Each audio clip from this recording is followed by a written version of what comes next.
An acknowledgement meaning just that it verified that it happened. So in older systems, you used to have to do this to kind of verify the handshake. It's really something that's not absolutely needed now. Now we kind of just consider it an interlock, but it's something that was really taken from older systems. And the reason why it was utilized in older systems is because whenever you sent a signal, sometimes that signal wouldn't reach whatever it is you're trying to reach. So like, let's say for instance, I told this PLC, I'm done. Maybe between the PLC and the robot, there's a relay. Maybe that relay didn't switch, and so therefore the PLC never got the signal. Or maybe the I/O point of the PLC went out, and so it didn't read that signal.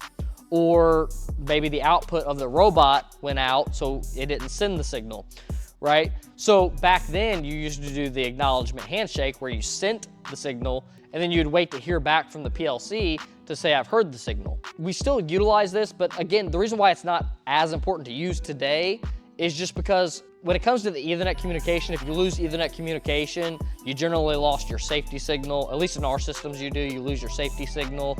You lose all other communication, which would then throw some other fault to the robot, causing it to just stop doing whatever its process is anyway. Really, that acknowledgement in today's age doesn't do anything in that functionality. If anything, it helps catch programmer mistakes. And also, this is just an example of how to use inputs and outputs and how that communication works between the different devices. So know what those different know what those different IOs are, learn about the IOs themselves.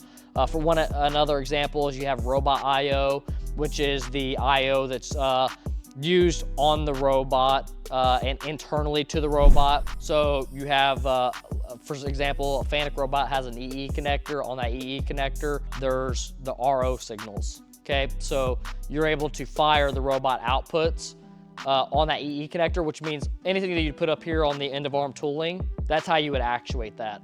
Again, today, we don't use the robot input and outputs as much because we've converted over to Ethernet based. So now most robots have an Ethernet cable running up the arm, and then whatever module we have up here is Ethernet based, and then all of our IO and everything's here on this module. One, because it just gives us a lot more IO, and also because we just need Ethernet and we need power. That's the only thing we need up there on that module, and we can swap that module out, and it's 2 plug connectors done. So again, we're not using robot inputs and outputs as often anymore, but it's important to know because like a lot of older systems use that type of methodology, and there might be some customers that say, we want it this way because that's how all our other robots are set up. We generally don't see a ton of that anymore, but it is the case in some instances.